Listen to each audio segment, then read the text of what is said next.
श्रीमती प्रियंका गांधी वाड़ा।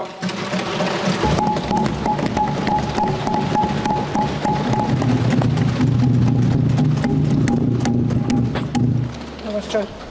माननीय अध्यक्ष महोदय जी, आज आपने मुझे इस सभा में बोलने का मौका दिया, इसके लिए मैं आपकी बहुत बहुत आभारी हूँ। सबसे पहले जो सुरक्षाकर्मी, जो जवान अफसर 13 दिसंबर को संसद की सुरक्षा के लिए शहीद हुए, उनके प्रति मैं श्रद्धांजलि व्यक्त करना चाहती हूँ। महोदय, हजारों साल पुरानी हमारी देश की, धर्म की एक पुरानी परंपरा रही है। ये परंपरा संवाद, चर्चा की रही है। एक गौरवशाली परंपरा है जो दर्शन ग्रंथों में, वेदों में, उपनिषदों में दिखती है। वाद विवाद और संवाद की हमारी पुरानी संस्कृति है। अलग अलग धर्मों में भी, इस्लाम में, सूफियों में, बौद्ध धर्म में, जैन धर्म में, सिख धर्म में भी ये वाद संवाद, ये चर्चा, बहस, इसकी संस्कृति रही है। इसी परंपरा से उभरा हमारा स्वतंत्रता संग्राम। हमारा स्वतंत्रता संग्राम विश्व में एक अनोखा संग्राम था, एक अनोखी लड़ाई थी जो अहिंसा और सत्य पर आधारित थी। ये वाद संवाद की जो परंपरा है, इसको इस संग्राम ने आगे कैसे बढ़ाया? क्योंकि ये जो संग्राम था, ये जो लड़ाई थी हमारी आज़ादी के लिए, एक बेहद लोकतांत्रिक लड़ाई थी। इसमें देश के किसान, देश के जवान, देश के मजदूर, देश के अधिवक्ता, देश के बुद्धिजीवी, चाहे किसी भी जाति के हो, चाहे किसी भी धर्म के हों, चाहे किसी भी भाषा को बोलते हों, सब इस स्वतंत्रता संग्राम में शामिल हुए। सब ने हमारे देश की आज़ादी की लड़ाई लड़ी।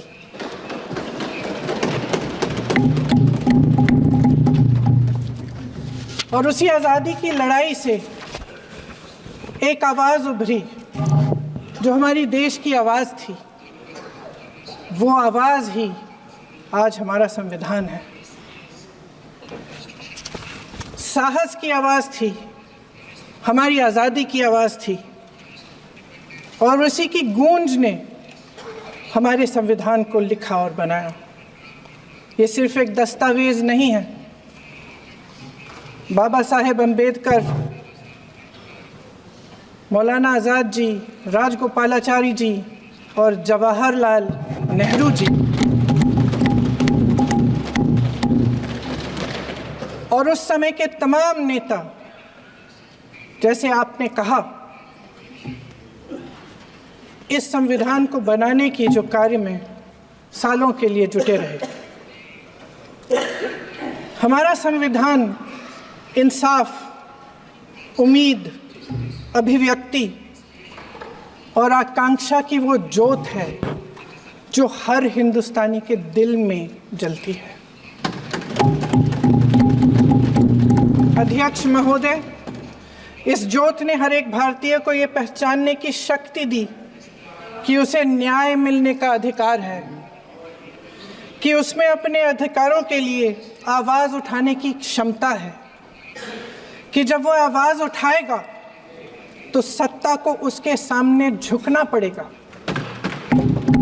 इस संविधान ने हर एक देशवासी को ये अधिकार दिया कि वो सरकार बना भी सकता है और सरकार बदल भी सकता है।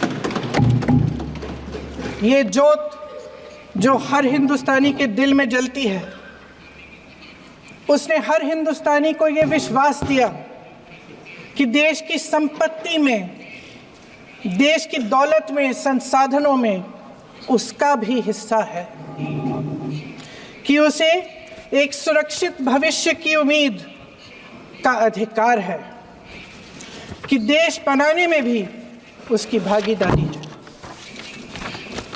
उम्मीद और आशा की ये जोत मैंने देश के कोने कोने में खुद देखी है। उन्नाव में मैं एक रेप पीड़िता के घर गई,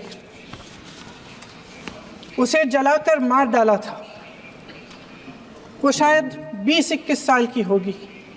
हम सब के बच्चे हैं। हम सोच सकते हैं कि अगर हमारी बेटी के साथ बार बार बलात्कार हुआ और फिर जब वो अपनी लड़ाई लड़ने के लिए गई तो उसको जलाकर मार डाला गया होता तो हम पर क्या बीतती। मैं उस बच्ची के पिता से मिली। उसके खेत जलाए गए थे, उसके भाइयों को पीटा गया था, उसके पिता को बाहर से घर के बाहर घसीट कर मारा गया था। उस पिता ने मुझे बताया कि बेटी, मुझे न्याय चाहिए। मेरी बेटी अपने एफआईआर को दर्ज करने के लिए जब ज़िले में गई तो उसको मना किया गया। अगले ज़िले में जाना पड़ा उसे। वो रोज़ सुबह 6 बजे उठकर तैयार होकर अकेली अपने मुकदमे को लड़ने के लिए अगले ज़िले में ट्रेन से जाती थी। उसके पिता ने मुझे कहा कि मैंने उससे कहा, बेटी अकेले मत जाओ, छोड़ दो ये लड़ाई। लेकिन उसकी बेटी ने उसको जवाब दिया कि नहीं पिताजी, मैं अकेली जाऊंगी, मैं लड़ूंगी, ये मेरी लड़ाई है, मैं इसको लड़ूंगी। ये लड़ने की क्षमता, ये हिम्मत उस लड़की को और करोड़ों भारत की नारियों को हमारे संविधान ने दी। आगरा में मैं अरुण वाल्मीकि के घर गई। अरुण वाल्मीकि पुलिस स्टेशन में काम करता था, सफाई का काम करता था। आप सोच सकते हैं हमारी तरह उसका भी परिवार था। नई नई शादी हुई थी, 2-3 महीनों का बच्चा था। पुलिस स्टेशन में चोरी हो गई। चोरी का इल्ज़ाम उस पर लगाया गया। उसके पूरे परिवार को उठाकर पुलिस स्टेशन में ले गए। आप हंस रहे हैं, लेकिन ये गंभीर बात है। और क्या गंभीर बात। शर्म करो, शर्म। अरुण वाल्मीकि को पीट पीट के मार डाला, उसकी बीवी को पीटा, उसके पिता के नाखून निकाले, उसके पूरे परिवार को पीटा गया। जब मैं उस जवान महिला से मिलने गई जो अभी अभी विधवा हुई थी, तो उसने मुझे कहा कि दीदी, हमें सिर्फ एक चीज़ चाहिए, हमें न्याय चाहिए और हम इस न्याय के लिए लड़ते रहेंगे, चाहे कुछ भी हो जाए। ये हिम्मत उस महिला को हमारे संविधान ने दी।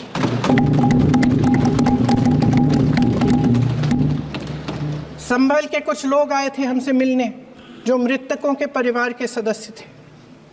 उसमें 2 बच्चे थे, अदनान और उजैर। अब सुनिए। उसमें 2 बच्चे थे, अदनान और उजैर। एक बच्चा मेरे बच्चे की उम्र का है, दूसरा उससे छोटा 17 साल का है। दर्जी के बेटे थे। दर्जी का एक ही सपना था कि वो अपने बेटों को पढ़ाएगा, लिखाएगा। एक बेटा डॉक्टर बनेगा, एक बेटा भी सफल होगा दूसरा बेटा भी अपने जीवन में सफल होगा। उनके पिताजी हर रोज़ उनको स्कूल छोड़ते थे। उस दिन भी स्कूल छोड़ने के बाद अपनी दुकान में चले गए। उन्हें पता नहीं था कि विवाद हो रहा है। उन्होंने भीड़ देखी, घर आने की कोशिश की तो पुलिस ने गोली से मार डाला। वो 17 साल का बच्चा अदनान मुझसे कहता है, वो 17 साल का बच्चा अदनान मुझसे कहता है कि मैं बड़ा होकर डॉक्टर बन के दिखाऊंगा, मैं अपने पिता का सपना साकार करूंगा। ये सपना, ये आशा उसके दिल में हमारे संविधान ने डाली।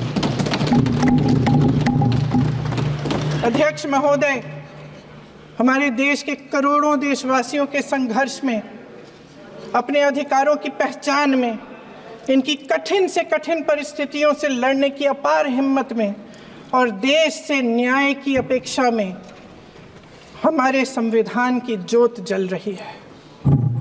मैंने हमारे संविधान की ज्योत को जलते हुए देखा है और इसके साथ साथ ये भी समझा है कि हमारा संविधान एक सुरक्षा कवच है। एक ऐसा सुरक्षा कवच है जो देशवासियों को सुरक्षित रखता है, न्याय का कवच है, एकता का कवच है और अभिव्यक्ति की आज़ादी का कवच है। दुख की बात यह है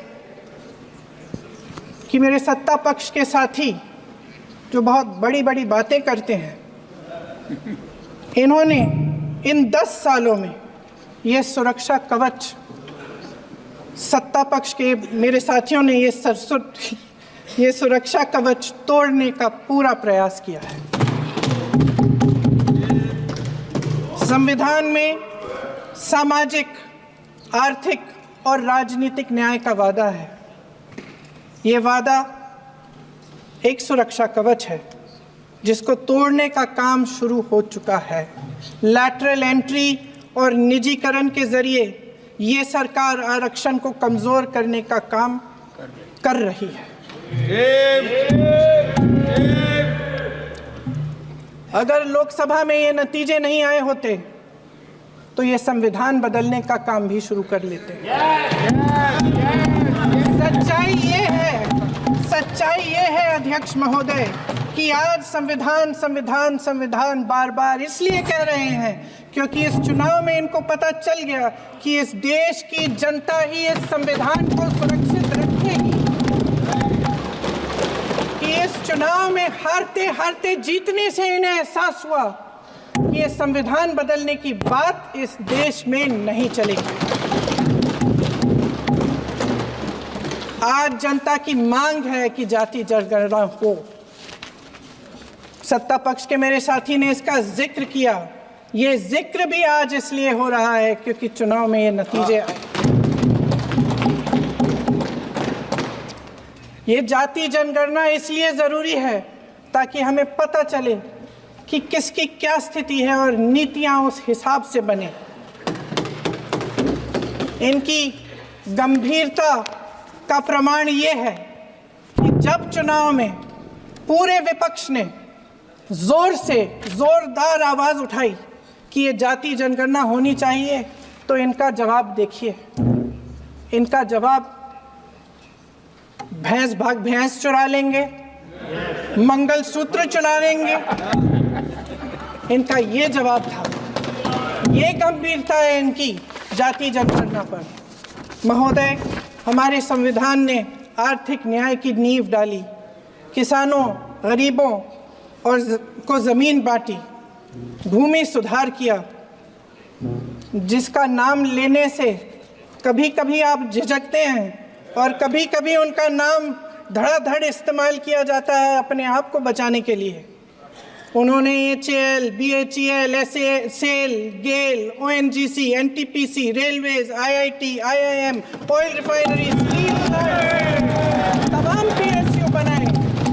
PSU बनाए।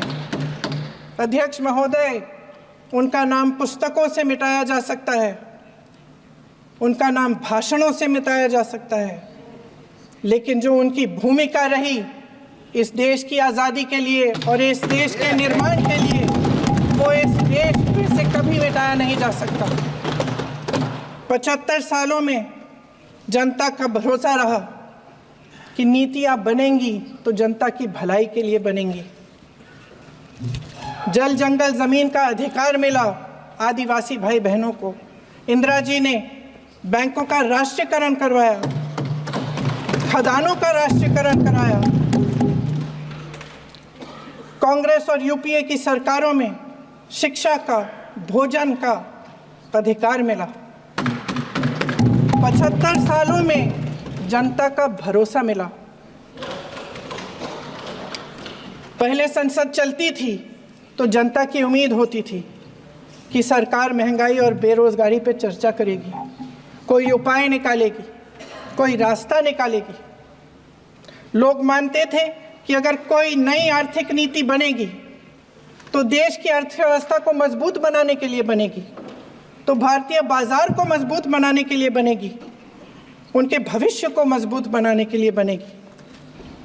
किसान और आदिवासी भाई बहन भरोसा करते थे कि यदि ज़मीन के कानून में संशोधन होगा तो उन्हीं की भलाई के लिए होगा।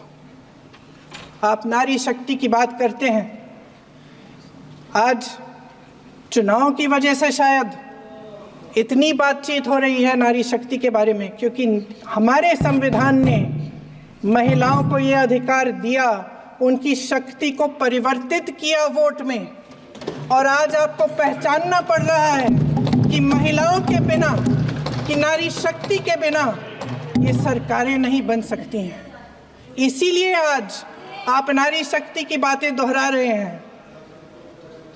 जो आप नारी शक्ति का अधिनियम लाए हैं उसको लागू क्यों नहीं करते? वो 10 साल बाद लागू क्यों होगा?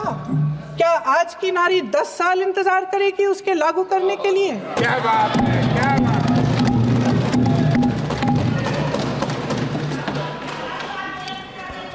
आज संसद में बैठे हुए सत्ता पक्ष के मेरे साथी ज़्यादा से ज़्यादा अतीत की बातें करते हैं।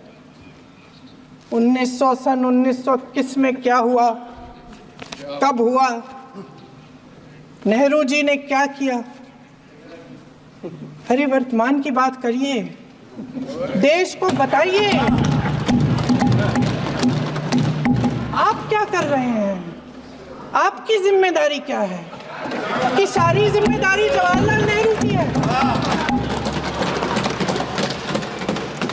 अध्यक्ष महोदय जी, ये सरकार आर्थिक न्याय का सुरक्षा कवच तोड़ रही है। आज संसद में बैठी ये सरकार बेरोजगारी और महंगाई से जूझ रही हमारी जनता को क्या राहत दे रही है? कृषि के कानून भी बड़े बड़े उद्योगपतियों के लिए बन रहे हैं।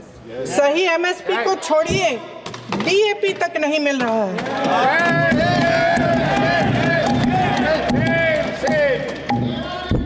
वायनाड से लेकर ललितपुर तक इस देश का किसान रो रहा है। आपदा आती है तो उसको कोई राहत नहीं मिलती। भगवान भरोसे है आज इस देश का किसान, उसको छोड़ दिया गया है। आज हिमाचल में देखिए, जितने भी कानून बने हैं वो सब बड़े बड़े उद्योगपतियों के लिए बन रहे हैं। हिमाचल में जो सेब उगता था उसके जो छोटे छोटे किसान हैं वह रो रहे हैं, क्योंकि एक व्यक्ति के लिए सब कुछ बदला जा रहा है। सुनने की हिम्मत रखो।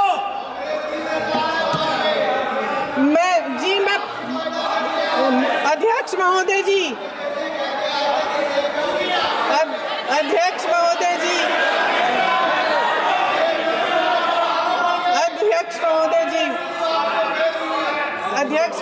जी, अडानी जी को सारे कोल्ड स्टोरेज प्रदेश की सरकार ने नहीं दिए। अडानी जी को सारे कोल्ड स्टोरेज आपकी सरकार ने दिए हैं। देश देख रहा है कि एक व्यक्ति को बचाने के लिए 142 करोड़ देश की जनता को नकारा जा रहा है। सारे बिजनेस, सारे संसाधन, सारी दौलत, सारे मौके एक ही व्यक्ति को सौंपे जा रहे हैं। सारे बंदरगाह, एयरपोर्ट्स, सड़कें, रेलवे का काम, कारखाने, खदाने, सरकारी कंपनियां सिर्फ एक व्यक्ति को दी जा रही है। जनता के मन में हमेशा ये विश्वास होता था कि अगर कुछ नहीं है तो संविधान हमारी सुरक्षा करेगा, मगर आज आम लोगों के बीच ये धारणा बनती चली जा रही है कि सरकार सिर्फ अडानी जी के मुनाफे के लिए चल रही है। देश में बहुत तेजी से गैर बराबरी बढ़ रही है। जो गरीब है वो और गरीब हो रहा है, जो अमीर है वो और अमीर हो रहा है। इस सरकार ने आर्थिक न्याय की भी सुरक्षा कवच तोड़ दिया है। राजनीतिक न्याय की जब बात होती है, मेरे सत्ता पक्ष के साथी आज खड़े हुए और तमाम गिनती करने लग गए कि ऐसा हुआ वैसा हुआ, 1975 में जो हुआ, तो सीख लीजिए ना आप भी। सीख लीजिए, आप भी अपनी गलतियों के लिए माफी मांग लीजिए, आप भी बैलेट पे चुनाव कर लीजिए, आप भी बैलेट पे चुनाव कर लीजिए, दूध का दूध पानी का पानी हो जाएगा। आप राजनीतिक न्याय की बात करते हैं, सरकारों को पैसों के बल पर गिरा देते हैं।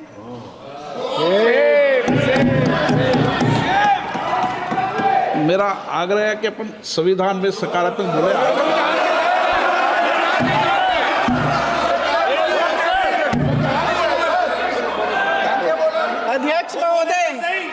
अध्यक्ष महोदय, सत्ता पक्ष के हमारे साथी ने एक उदाहरण दिया उत्तर प्रदेश की सरकार का, तो मैं भी एक उदाहरण दे देती हूँ महाराष्ट्र की सरकार का, मैं भी एक उदाहरण दे देती हूँ हिमाचल की सरकार को तोड़ने की कोशिश किसने की, पैसों के बल पे की, गोवा की सरकार, तमाम उदाहरण है। राजस्थान की क्या ये सरकारें जनता ने नहीं चुनी थी? क्या संविधान इन पर लागू नहीं था?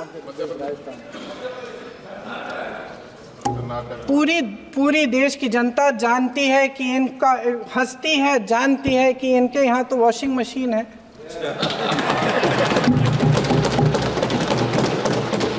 तो यहाँ से वहाँ जाता है, वो धुल जाता है। इस तरफ दाग, उस तरफ स्वच्छता। और मेरे कई ऐसे साथी हैं जो इस तरफ होते थे उस तरफ चले गए, मुझे दिख भी रहे हैं, वॉशिंग मशीन में शायद धुल गए हैं।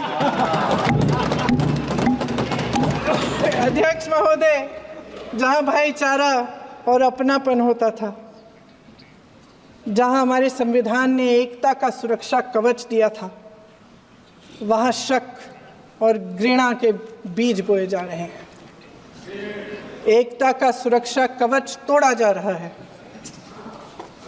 प्रधानमंत्री जी यहाँ सदन में संविधान की किताब को यूं माथे से लगाते हैं, लेकिन संभल में, हाथरस में, मणिपुर में जब न्याय की गुहार आती है, उठती है, तो उनके माथे पे शिकन तक नहीं आता।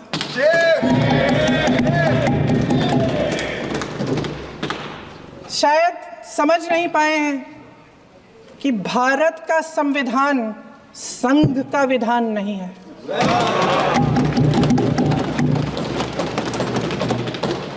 भारत के संविधान ने हमें एकता दी, हमें आपसी प्रेम दिया। उस मोहब्बत की दुकान जिस पर आपको हंसी आती है, उसके साथ करोड़ों देशवासी चले।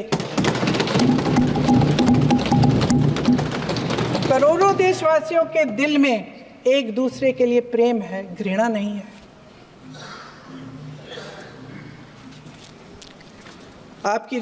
इनकी जो विभाजनकारी नीतियां हैं, उसका नतीजा हम रोज देखते हैं। राजनीतिक फायदे के लिए संविधान को छोड़िए, देश की एकता को भी ये रख नहीं सकते, इसकी सुरक्षा नहीं कर सकते। हमने संभल में देखा, मणिपुर में देखा।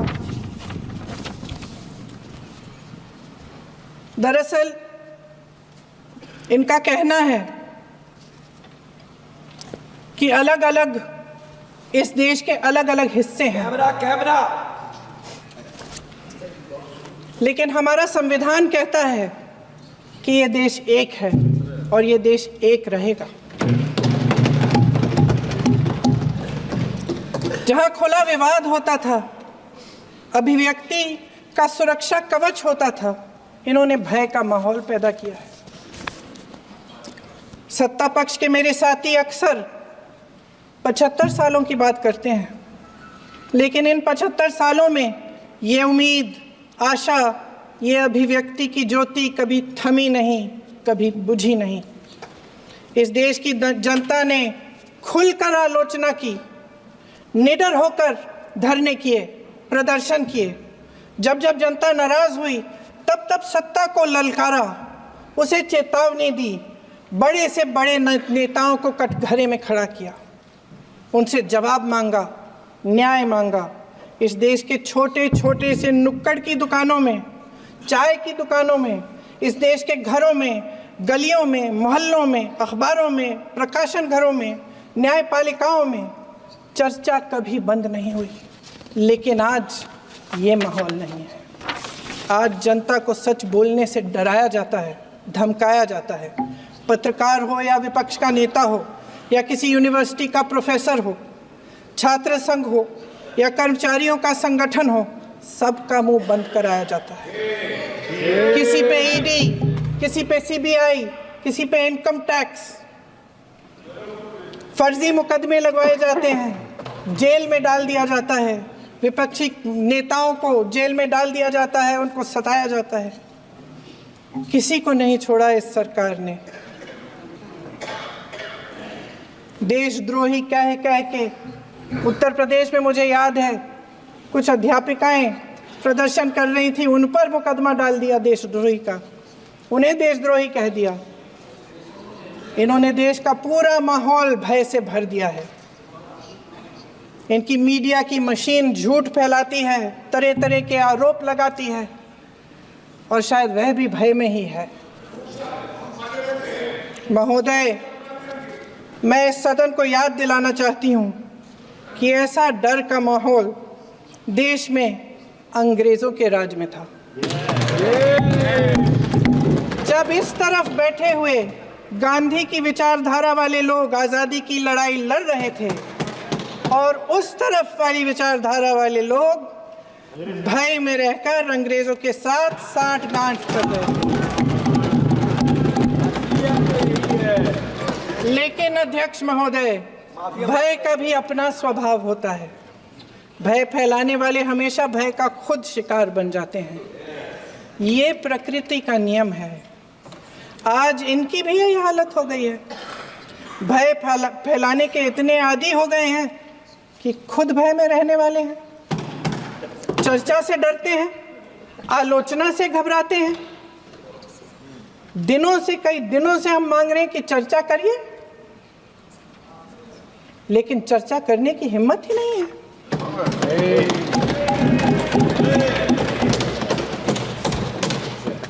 एक कहानी होती थी अध्यक्ष महोदय, शायद बचपन में आपने भी सुनी होगी। राजा भेष बदलकर बाजार में आलोचना सुनने जाता था। ये सुनने जाता था कि प्रजा मेरे बारे में क्या कह रही है, मैं सही रास्ते पे चल रहा हूँ कि नहीं। लेकिन आज का राजा, भेष तो बदलते हैं आज के राजा, शौक तो है उनको भेष बदलने का, लेकिन न जनता के बीच जाने की हिम्मत है और न आलोचना सुनने की। महोदय, मैं तो सदन में नहीं हूँ।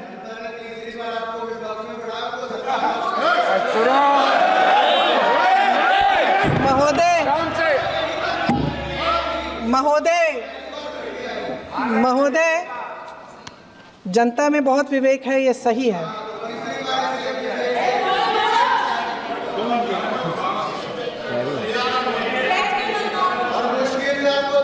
अच्छा महोदय, मैं सदन में नहीं हूँ, कुछ हाँ ठीक है, मैं सदन में नहीं हूँ, मात्र 15 दिनों से आ रही हूँ। लेकिन मुझे ताज्जुब होता है कि इन 15 दिनों में इतनी बड़े इश्यूज़ हैं, इतनी बड़ी बातें हैं, प्रधानमंत्री जी मात्र एक दिन के लिए, शायद 10 मिनट के लिए दिखे हैं सब।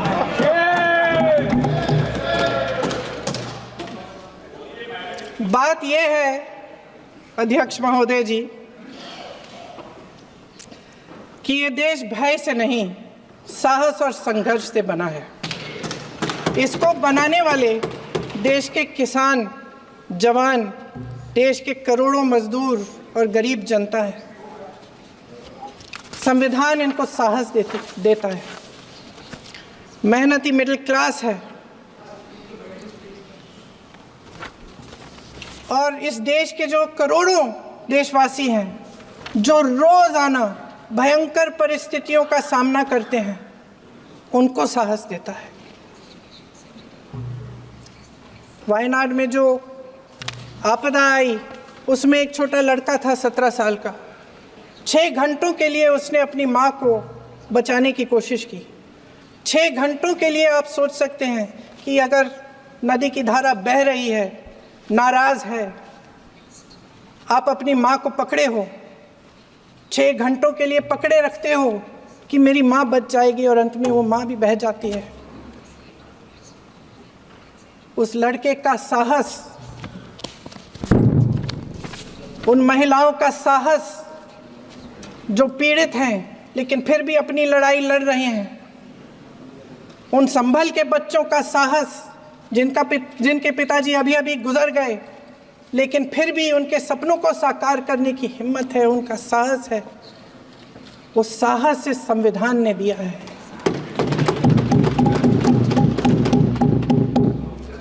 वो आत्मविश्वास इस संविधान ने दिया है। ये देश भय से नहीं चल सकता, ये देश साहस से ही चलेगा। भय की भी सीमा होती है, और जब वो सीमा पार हो जाती है, जब किसी को इतना दबाया जाता है कि उसको लगने लगता है कि अब मेरे पास खोने के लिए कुछ नहीं है, तब उसमें एक ऐसी शक्ति पैदा होती है जिसके सामने कोई कायर खड़ा नहीं हो सकता। ये देश कायरों के हाथों में ज़्यादा देर तक कभी नहीं रहा है। ये देश उठेगा, ये देश लड़ेगा, सत्य मांगेगा, सत्यमेव जयते। जय हिंद।